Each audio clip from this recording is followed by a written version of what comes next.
জাপানের প্রতিদিনের সকালগুলির মধ্যে থেকে একদিনের একটি সকাল আমি আপনাদের সাথে শেয়ার করছি। Hello everyone, I am Zia and you are watching Zia Sarkar. অনেক দিন ধরেই ইচ্ছা হচ্ছিল একটু ঘুগনি আর পরোটা খাবো, তাই যেরকম ভাবা সেরকম কাজ। সকাল সকাল উঠে পড়েছি, যেহেতু হাজবেন্ডের ডিউটি আওয়ার সকাল 10টায়, আমি আর দেরি না করে সকাল 8টার মধ্যেই উঠে পড়েছিলাম। জানো তো, জাপানে আসার পর থেকে আরো বেশি করে চুল উঠছে। একে তো মাথায় চুল নেই, তার মধ্যে তো চুল উঠতোই আগে, আর এখানে আসার পর থেকে যেন চুল উঠেই যাচ্ছে।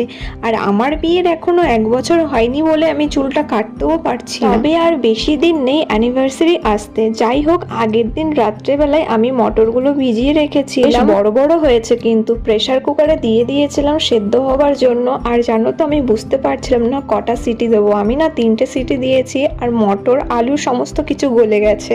আচ্ছা, তোমাদের সাথে একটু ভিডিওর ব্যাপারে কথা বলি। তোমরা আমার ভিডিওতে অনেকেই কমেন্ট করো, আমি কিন্তু সবার কমেন্ট পড়ি এবং দেখিও, এবং যতটা পারি সবাইকে রিপ্লাই করার চেষ্টা করি। তো এরকমই একজন কমেন্ট করেছে এবং তাকে আমি রিপ্লাইও করেছিলাম, আমি স্ক্রিনে দিয়ে দিচ্ছি। তো তাকে আমার একটা কথা বলার আছে। আমি নাকি বিশেষণ নিজের মাতৃভাষার ব্যাকরণটুকু জানি না, জাপানিজ তো কোন ছাড়। আর একটি চ্যানেল খোলার জন্য নাকি ন্যূনতম পড়াশোনার দরকার। তো তাকে আমার একটা কথা বলার আছে। আসলে ভাব সম্প্রসারণ, সমাস গঠন, সন্ধি বিচ্ছেদ, বিশেষণ ইত্যাদি ইত্যাদি কোথায় কখন কি হয় এগুলো না অনেক আগে শিখেছিলাম, এখন না আর চর্চায় নেই। অনেক দিন হয়েছে পড়াশোনা থেকে ডিটাচ আছি। তবে আমি এই যে বাংলায় গড়গড়িয়ে কথা বলতে পারি, এটাই আমার কাছে অনেক। তবে আপনার জীবন নিয়ে যে আপনি অনেক চিন্তিত সেটা বোঝাই যাচ্ছে। এক কাজ করুন, আপনি একটি স্কুল খুলে ফেলুন এবং সেখানে এই বাংলার ব্যাকরণটা পড়ান, আপনার জীবনের একটা গতি হবে। আর রইল বাকি বরের কাঁধে ঝুললে আসা, কথাটা ঝুলে হবে।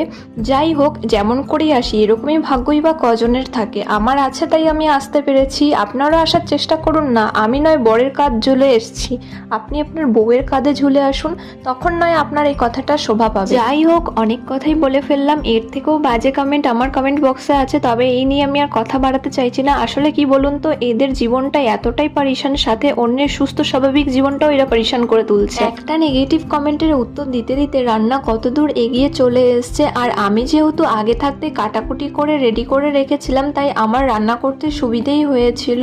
আর ঘুগনি রান্নার প্রসেস আমি এখানে দেখাচ্ছি না, কারণ আপনারা সবাই জানেন ঘুগনি রান্না করতে। তবে আমি যেরকম ভাবে রান্না করেছিলাম, এটা আমার কাছে মনে হচ্ছিল সব থেকে ইজি। তাছাড়া আলু মটরগুলো একটু বেশি সেদ্ধ হয়ে গেছিল, আর আমার কাছে মনে হচ্ছিল যেন গলে গেছে। আর আমি এইদিকে পেঁয়াজ, লঙ্কা, ধনেপাতা আর লেবুর রস দিয়ে ভালো করে সাজিয়ে নিচ্ছিলাম, যেভাবে ঘুগনি খায়। আর এইদিকে আমি ময়দাটা আগে থাকতেই মেখে রেখেছিলাম। পরোটা বানানোর ক্লিপগুলো নিতে ভুলে গেছিলাম, তাই অ্যাড করতে পারলাম না। পরোটা তো আর কিছু নয়, রুটির মতো